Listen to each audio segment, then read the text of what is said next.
Hello friends, welcome to our YouTube channel teaching exam overload. दोस्तों, आज के session के अंतर्गत आपकी सीटेट दिसंबर 2023 की नेक्स्ट क्लास है, जिसके अंतर्गत आज हम सीडीपी के बहुत इंपॉर्टेंट टॉपिक को पढ़ेंगे, जिसका नाम है बुद्धि अथवा इंटेलिजेंस।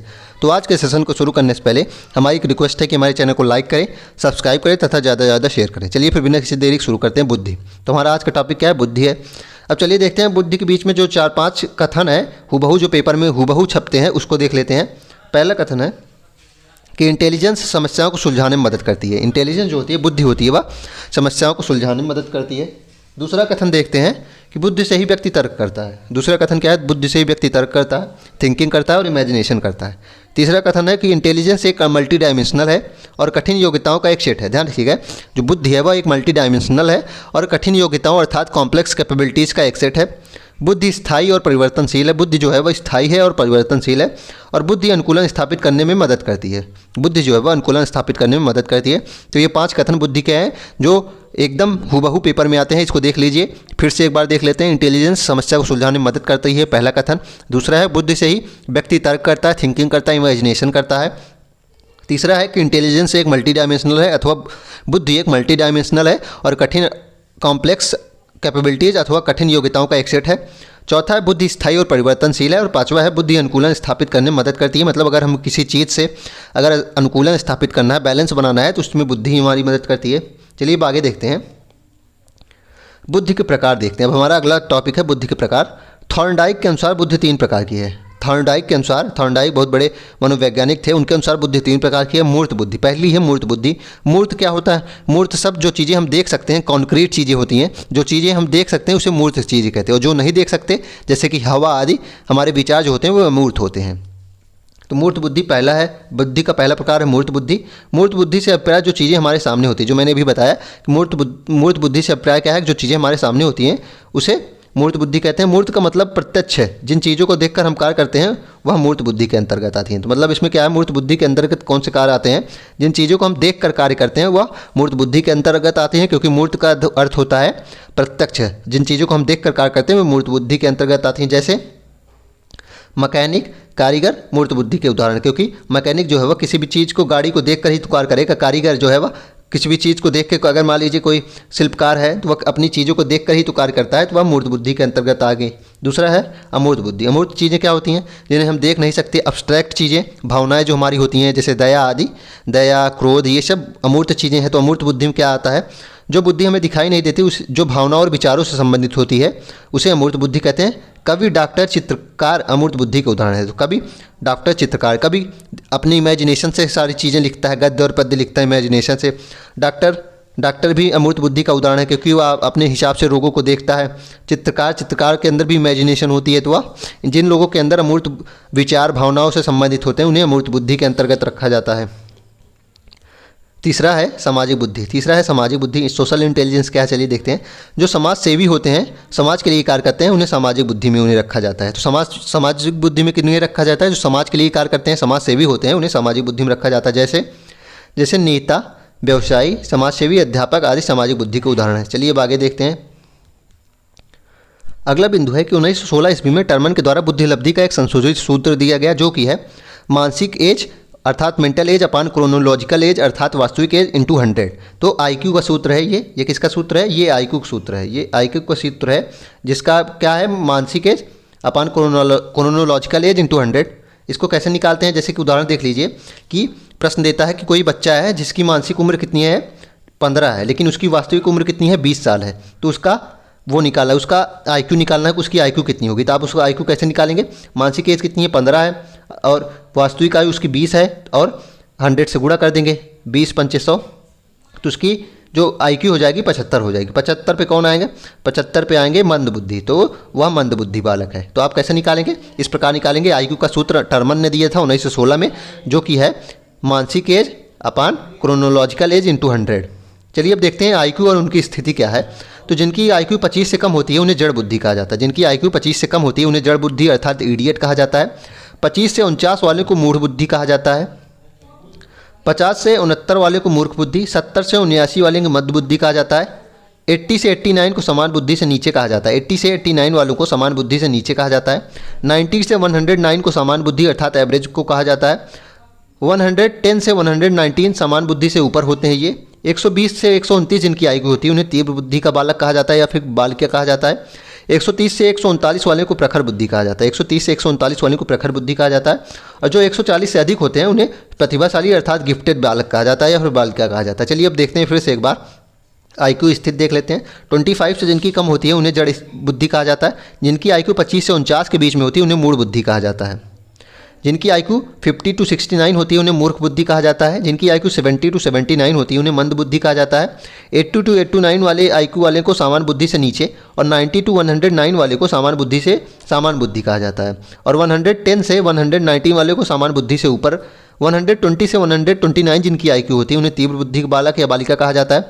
130 to 139 वाले को प्रखर बुद्धि और 140 से जिनका अधिक होता है उन्हें प्रतिभाशाली अर्थात गिफ्टेड बालक कहा जाता है। तो इसको याद कर लीजिएगा, ये टेबल पेपर में बहुत बार पूछा जाता है सीटेट में, तो इसको याद कर लीजिएगा। अब देखते हैं गिफ्टेड चाइल्ड होते कैसे हैं। जो गिफ्टेड स्टूडेंट होते हैं वो कैसे होते हैं, ये अपने डिसीजन में इंडिपेंडेंट होते हैं। ये अपने डिसीजन में इंडिपेंडेंट होते हैं मतलब खुद से फैसले करते हैं जो इन्हें फैसले लेने होते हैं। इनमें आत्म क्षमता होती है, इनमें आत्म क्षमता बहुत हाई होती है, मतलब इनके क्षमता बहुत हाई होती है। क्रिएटिव आइडियाज़ इनके अंदर होते हैं, इनके मस्तिष्क में बहुत क्रिएटिव आइडियाज़ आते रहते हैं। इनके पास क्यूरियोसिटी बहुत होती है, किसी भी चीज़ को अगर ये देखेंगे तो इनके अंदर जिज्ञासा बहुत होती है, विभिन्न प्रकार के प्रश्न पूछेंगे और उसको समझने की कोशिश करेंगे। इन्हें ऐसे सपोर्ट की ज़रूरत होती है जो स्कूल के थ्रू नहीं मिल पाता है। इन्हें ऐसे सपोर्ट की ज़रूरत होती है जो स्कूल नहीं दे सकता है, क्योंकि ये गिफ्टेड चाइल्ड होते हैं। इनका मेंटल प्रोसेस हाई कैटेगरी होता है, इनका जो मेंटल प्रोसेस होता है वह साधारण बच्चों से हाई होता है। अब चलिए बुद्धि के कुछ सिद्धांत देख लेते हैं। बुद्धि के सिद्धांत में हम आज एक कारक सिद्धांत को देखेंगे, द्विकारक और समूह कारक सिद्धांत को देखेंगे। बहुकारक सिद्धांत जिसको हार्वर्ड गार्डनर ने दिया था उसको हम बाद में देखेंगे, क्योंकि वो एक सेपरेट टॉपिक है, क्योंकि वह 1 से 2 से 3 नंबर बनाता है। दोनों पेपर मिला लेंगे तो 4 से 5 नंबर देगा, इसलिए बहुत ही इंपॉर्टेंट वेटेज हो जाता है, इसलिए उसको हम बाद में देखेंगे। तो बहुकारक सिद्धांत जिसको हार्वर्ड गार्डनर ने दिया था उसको हम बाद में देखेंगे। तो पहला इसमें है एक कारक सिद्धांत। एक कारक सिद्धांत का प्रतिपादक बीने ने किया था। तो एक कारक सिद्धांत का प्रतिपादक कौन है? बीने हैं। इन्होंने बताया कि सभी व्यक्तियों में एक ही प्रकार की बुद्धि होती थी। इन्होंने बताया कि सभी व्यक्तियों में एक ही प्रकार की बुद्धि होती है जो सभी कार्यों में कार्य करती है। तो इनका जी फैक्टर थ्योरी, इनको जी फैक्टर थ्योरी भी कहा जाता है या फिर यूनिफैक्टर थ्योरी कहते हैं। ऐसा क्यों है? क्योंकि इन्होंने बताया कि सभी व्यक्तियों में एक ही प्रकार की बुद्धि होती है। उदाहरण ये है कि कोई बच्चा अगर इंग्लिश में इंटेलिजेंट है तो वह जी फैक्टर से मैथ में भी इंटेलिजेंट होगा, इनका ये मानना था। लेकिन इनकी थ्योरी को बहुत अमान्य माना गया, क्योंकि आप ही देखते होंगे कोई बच्चा इंग्लिश में बहुत तेज़ होता है, कोई मैथ में होता है, कोई आर्ट में बहुत तेज़ होता है, कोई साइंस स्ट्रीम से बहुत अच्छा होता है, किसी की फिजिक्स अच्छी होती है तो किसी की केमिस्ट्री अच्छी होती है। इसलिए इनकी थ्योरी को नज़रअंदाज अर्थात इनकी थ्योरी को अमान्य कर दिया गया। इसको फिर से देख लेते हैं। एक कारक सिद्धांत में प्रतिपादक बीने हैं। बीने को एक और नाम से जाना जाता है। बीने का एक टाइटल है कि फादर ऑफ इंटेलिजेंस है। ये intelligence test, father of intelligent test कहा जाता है इन्हें, ध्यान रखिएगा। बीने को फादर ऑफ इंटेलिजेंट टेस्ट कहा जाता है। और इन्होंने एक कारक सिद्धांत दिया था जिसे जी फैक्टर थ्योरी सिद्धांत भी कहते हैं। अब है द्विकारक सिद्धांत। द्विकारक 2 फैक्टर थ्योरी है। इसको देखते हैं कौन दिया था। इस कारक को स्पीयरमैन के द्वारा दिया गया था। इस जो थ्योरी है इसको कौन दिया था? स्पीयरमैन के द्वारा दिया गया था। और उन्होंने बताया कि बुद्धि 2 तत्वों से मिलकर बनी है। उन्होंने क्या बताया था कि बुद्धि 2 तत्वों से मिलकर बनी है। एक समान तत्व अर्थात जी फैक्टर होता है, और यह हर व्यक्ति में समान बुद्धि जन्मजात होती है। ध्यान रखिएगा, इन्होंने बताया कि एक जी फैक्टर होता है और एक यस फैक्टर होता है, स्पेसिफिक फैक्टर। और जो जी फैक्टर होता है वह जन्मजात होता है, अर्थात वह हर व्यक्ति में पाया जाता है। और जो विशिष्ट तत्व अर्थात यस फैक्टर होता है या दूसरों से अर्जित करने वाली बुद्धि होती है, अर्थात हम दूसरों से सीखते हैं, वातावरण से सीखते हैं। तो स्पीयरमैन ने 2 फैक्टर थ्योरी दी। इन्होंने बताया कि एक बुद्धि में 2 तत्व होते हैं। एक जी फैक्टर होता है जो जन्मजात होता है, सभी में समान रूप से पाया जाता है, और एक यस फैक्टर होता है जिसे हम सीखते हैं। चलिए अब तीसरी देखते हैं थ्योरी, समूह तत्व कारक सिद्धांत। तीसरी है ग्रुप फैक्टर थ्योरी। तीसरी कौन सी है? Group factor theory. इसके प्रतिपादक हैं थर्स्टन।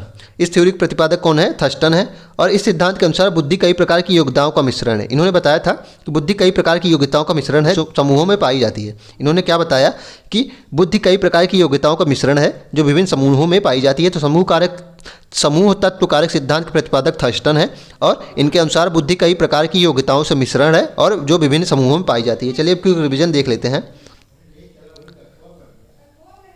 क्विक रिविजन शुरू से देख लेते हैं। बुद्धि के प्रकार। थॉर्नडाइक के अनुसार बुद्धि 3 प्रकार की होती है। एक मूर्त बुद्धि।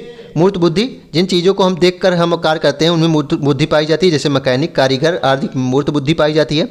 अमूर्त बुद्धि क्या होती है? जो बुद्धि हमें दिखाई नहीं देती है, जो भावनाओं और विचारों से संबंधित होती है, उसमें अमूर्त बुद्धि पाई जाती है। जैसे कवि, डॉक्टर, चित्रकार, जो मतलब भावनाओं और विचारों से संबंधित होता है, जिनके कार्य होते हैं, उनमें अमूर्त बुद्धि पाई जाती है। कवि, डॉक्टर, चित्रकार, जैसे देख लीजिए चित्र बना है। सामाजिक बुद्धि देख लेते हैं। सामाजिक बुद्धि क्या होती है? सामाजिक बुद्धि जो समाज सेवी होते हैं, समाज के लिए कार्य करते हैं, उनमें सामाजिक बुद्धि पाई जाती है, जैसे नेता, व्यवसायी, समाज सेवी, अध्यापक आदि। 1916 में टर्मन ने आईक्यू का एक सूत्र दिया था। वो सूत्र क्या था? आईक्यू का सूत्र देख लेते हैं। मानसिक as upon chronological age into 100। इसका कैसे प्रश्न बनता है? प्रश्न बनता है, मान लीजिए किसी बालक की उम्र कितनी है? 20 है, लेकिन उसकी जो मेंटल एज है वह 25 है, तो उसका आईक्यू कितना है? तो मानसिक एज कितनी है? उसकी मानसिक एज हो जाएगी 25, क्योंकि उसकी मानसिक एज 25 है, लेकिन उम्र कितनी है? 20 है। 100 से गुणा कर देंगे, 20 पंचे 100 हो जाएगा, तो 25 पच्चे 75, तो उसकी आयु कितनी हो जाएगी? 75। 70 से 79 आईक्यू बीच में आएगा, तो वह मंदबुद्धि होगा। तो वो कैसा बालक होगा? मंदबुद्धि होगा। उसके बाद आईक्यू स्थिति देख लेते हैं। जिनकी आईक्यू 25 से कम होती है उन्हें जड़ बुद्धि कहा जाता है। 25 से 49 जिनकी आईक्यू होती है बीच में, उन्हें मूढ़ बुद्धि कहा जाता है। उसके बाद 50 to 69 वाले को मूर्ख बुद्धि कहा जाता है। 70 to 79 जिनकी आयु होती है उन्हें मंद बुद्धि कहा जाता है। 80 to 89 समान बुद्धि से नीचे होते हैं। 90 to 109 समान बुद्धि होती है। 110 to 119 समान बुद्धि से ऊपर। 120 to 129 जिनकी होती है वो तीव्र बुद्धि होती है। जिनकी आयु 130 to 139 होती है उनमें प्रखर बुद्धि होती है। 140 से अधिक वाले प्रतिभाशाली अर्थात गिफ्टेड होते हैं। गिफ्टेड चाइल्ड के जो विशेषताएं होती हैं क्या होती हैं?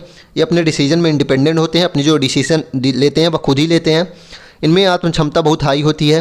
क्रिएटिव आइडिया जिनके अंदर होते हैं और क्यूरियोसिटी बहुत होती है। ये किसी भी चीज़ के बारे में इनकी जिज्ञासा बहुत होती है। विभिन्न प्रकार के प्रश्न करते हैं, उसे जानने के बारे में हमेशा उत्सुक रहते हैं।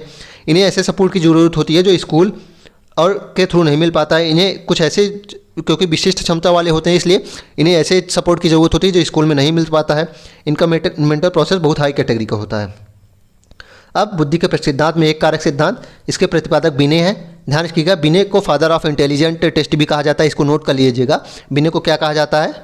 फादर ऑफ इंटेलिजेंस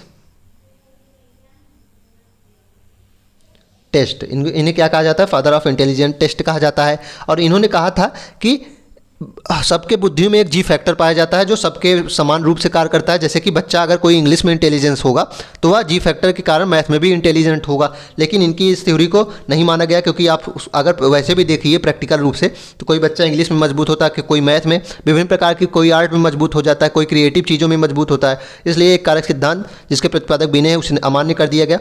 उसके बाद द्विकारक सिद्धांत आया जिसके प्रतिपादक स्पीयरमैन है। इन्होंने बताया कि बुद्धि में दो तत्व पाए जाते हैं। एक जी फैक्टर पाया जाता है जो जन्मजात होता है, मतलब जो माता पिता के जन्म के बाद ही पाया जाता है, जो माता पिता से प्रभावित होता रहता है, सब में बराबर रूप से जन्मजात पाया जाता है।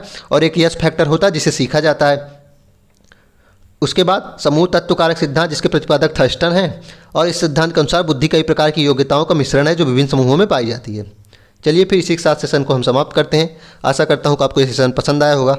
अगर आप इसी तरह के सेशन और प्राप्त करना चाहते हैं तो हमारे चैनल को लाइक करें, सब्सक्राइब करें तथा ज़्यादा से ज़्यादा शेयर करें। साथ ही इसकी अगर आप पीडीएफ प्राप्त करना चाहते हैं तो हमारे टेलीग्राम चैनल का लिंक डिस्क्रिप्शन बॉक्स में है, आप उससे ज्वाइन हो जाइए, आपको सारी पीडीएफ वहीं मिलेंगी। चलिए फिर, धन्यवाद।